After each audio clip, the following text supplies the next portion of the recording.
আসসালামু আলাইকুম ভিউয়ার্স। আমি ডক্টর মোহাম্মদ নাজিম উদ্দৌলা। আপনাদের সকলকে স্বাগতম জানাচ্ছি আমাদের হেলথ টিপস ওয়াইটি চ্যানেলটিতে। আজকের ভিডিওতে আমরা আলোচনা করব চুল পড়ার কারণ, চুল পড়ার সমস্যার সমাধান কিভাবে ঘরোয়া উপায়ে করা যায়। বর্তমানে অনেকেই চুল পড়ার সমস্যায় ভুগছেন। তবে চিন্তা করবেন না, আজ আমি এমন কিছু প্রাকৃতিক উপায় শেয়ার করব যা আপনি ঘরে সহজে বসেই করতে পারবেন এবং আপনার চুল পড়াও কমতে সাহায্য করবে। তবে সমাধান জানার আগে আমাদের কারণগুলো জানাও জরুরি। ছেলে এবং মেয়েদের জন্য আলাদা আলাদা কারণে চুল পড়তে পারে। মেয়েদের জন্য থাইরয়েডের সমস্যা, আয়রনের ঘাটতি, ভিটামিনের অভাব, গাইনোকোলজিক্যাল কোনো সমস্যা, বাচ্চা হলে অথবা অতিরিক্ত রক্তক্ষরণ হলেও চুল পড়া বেড়ে যেতে পারে। তবে ছেলেদের ক্ষেত্রে কিন্তু কারণগুলো আলাদা। ছেলেদের চুল পড়ার প্রধান কারণ হচ্ছে বংশগতি বা জেনেটিক প্রবলেম। শুধু বাবা দাদা নয়, 4-5 জেনারেশন আগেও যদি কারো চুল পড়ার সমস্যা থাকে তাহলে সেক্ষেত্রে আপনারও চুল পড়তে পারে। এজন্য ছেলেদের চুল পড়া সাধারণত পার্মানেন্ট বা স্থায়ী হয়ে থাকে। ছেলেদের চুল পড়া একবার শুরু হলে সহজে বন্ধ হতে চায় না। তবে ভয়ের কিছু নেই, এরও কিছু সাধারণ সমাধান আছে যা আমি এই ভিডিওতে পরে জানাবো আপনাদেরকে।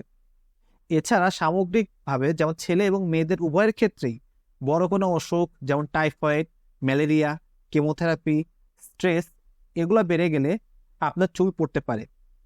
তবে যখন এ সকল অসুখ কমে যায় বা সেরে যায় তখন আবার আপনার চুল নর্মাল হয়ে যাবে। অর্থাৎ অসুখ হওয়ার আগে চুলের অবস্থা যেমন ছিল অসুখের পরে ঠিক তেমন অবস্থাতেই ফিরে যায়। তাছাড়া প্রতিদিন প্রায় গড়ে 50 থেকে 100টি চুল আমাদের পড়ে থাকে। এতে ভয় পাওয়ার কিছু নেই, কিন্তু তার থেকে বেশি হলেই সেটি সমস্যার লক্ষণ।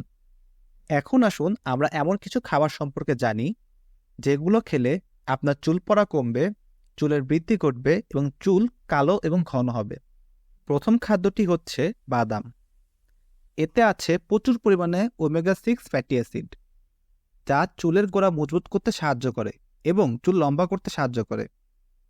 তাই প্রতিদিন অল্প কিছু বাদাম আপনার খাদ্য তালিকায় রাখতে পারেন। এরপরে আছে পাকা ফল এবং সবজি, যেমন পাকা আম, পেঁপে, মিষ্টি কুমড়া এবং যে কোনো রঙিন ফল এবং সবজি। এগুলোতে প্রচুর পরিমাণে ভিটামিন এ থাকে। চুলের ফলিকলের সঠিক কর্মক্ষমতার জন্য ভিটামিন এ খুবই জরুরি। তাই আপনার খাদ্য তালিকায় প্রতিদিন প্রচুর পরিমাণে পাকা ফল এবং সবজি রাখবেন।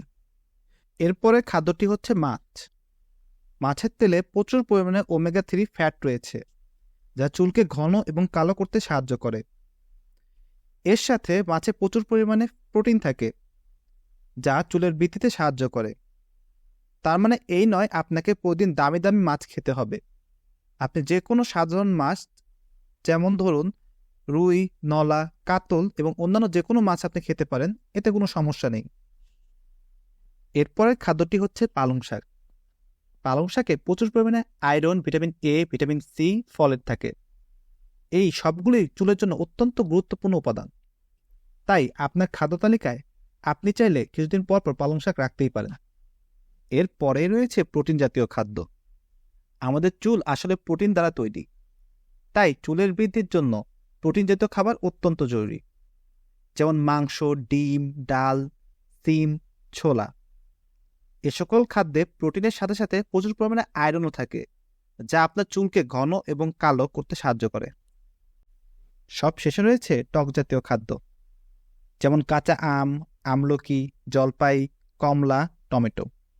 এই সকল খাদ্যেই প্রচুর পরিমাণে ভিটামিন সি থাকে, যা আপনার শরীরে আয়রন শোষণে সাহায্য করে, যেটি আপনার চুলকে কালো, ঘন এবং শক্ত মজবুত করতে সাহায্য করে।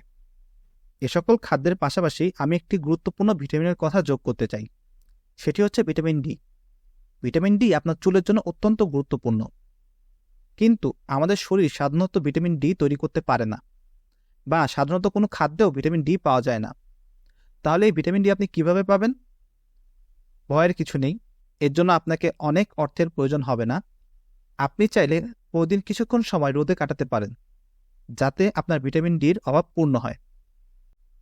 এখন আসুন এমন কিছু ঘরোয়া উপায় আপনাদের সাথে শেয়ার করি, যেগুলো আপনাদের চুলকে ঘন মজবুত করতে সাহায্য করবে এবং যাদের চুল পড়া শুরু হয়েছে তাদের চুল পড়া কমাতেও সাহায্য করবে।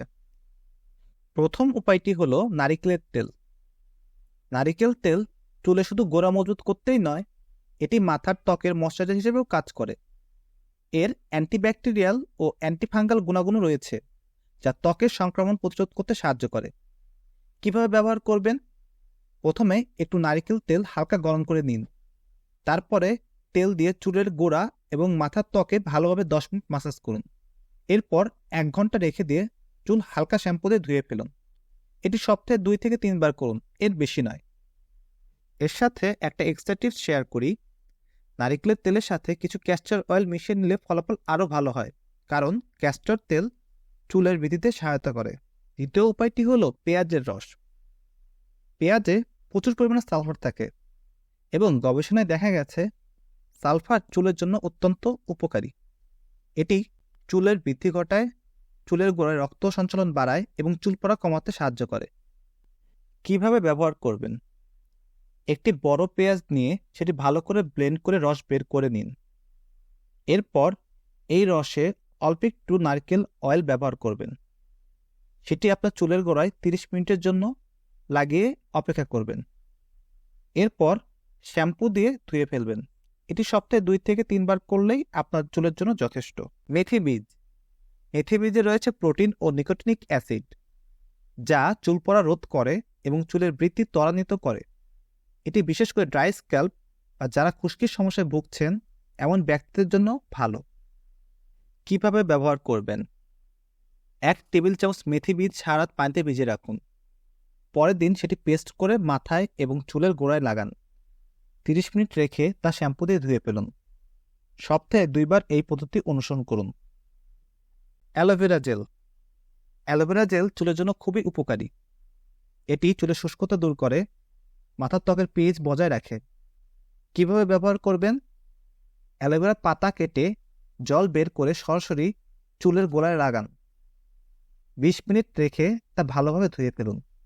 সপ্তাহে এটি 2 থেকে 3 বার ব্যবহার করলে চুল পড়া কমে যাবে। আপনাদের অনেকেই মাথায় অতিরিক্ত খুশকির জন্য চুল পড়ার সমস্যায় ভোগেন। সেক্ষেত্রে আপনারা কিটোকোনাজল 2% শ্যাম্পু ব্যবহার করতে পারেন। তবে সমস্যা বেশি হলে অবশ্যই একজন বিশেষজ্ঞ ডক্টর অথবা ডার্মাটোলজিস্টের সাথে পরামর্শ করা জরুরি। এই ঘরোয়া প্রতিকারগুলোর পাশাপাশি কয়েকটি জীবনধারা পরিবর্তন করলেই আপনি চুল পড়ার সমস্যা অনেকটাই নিয়ন্ত্রণে আনতে পারবেন। যেমন সুষম খাবার খান, যাতে পর্যাপ্ত পরিমাণে প্রোটিন, ভিটামিন এবং খনিজ উপাদান থাকে। পর্যাপ্ত পানি পান করুন, যা শরীরকে হাইড্রেটেড রাখে। স্ট্রেস কমানোর জন্য মেডিটেশন করতে পারেন। চুল নিয়মিত পরিষ্কার রাখুন এবং চুল টাইট করে বাঁধবেন না। চুলে শ্যাম্পু ব্যবহার করার পরে অবশ্যই কন্ডিশনার ব্যবহার করুন। এখন কথা বলি, যাদের একবারে টাক পড়ে গেছে তাদের কি টাক সারানো সম্ভব নয়? হ্যাঁ, সম্ভব। সেক্ষেত্রে হেয়ার ট্রান্সপ্ল্যান্ট অথবা পিআরপি থেরাপি ব্যবহার করা যেতে পারে। তবে এই প্রক্রিয়াগুলো অনেক ব্যয়বহুল এবং একজন বিশেষজ্ঞ ডক্টর দ্বারাই এই সকল প্রক্রিয়া করানো সম্ভব। তো আজ এ পর্যন্তই। আশা করি আজকের ভিডিওটি আপনাদের উপকারে আসবে। যদি আপনাদের কোনো প্রশ্ন বা মন্তব্য থেকে থাকে তা অবশ্যই নিচে কমেন্টে লিখতে ভুলবেন না। ভিডিওটি যদি ভালো লেগে থাকে তাহলে অবশ্যই লাইক, শেয়ার এবং আমাদের চ্যানেলটিকে সাবস্ক্রাইব করবেন। ধন্যবাদ সবাইকে। সবাই সুস্থ থাকুন, সুন্দর থাকুন। আল্লাহ হাফেজ।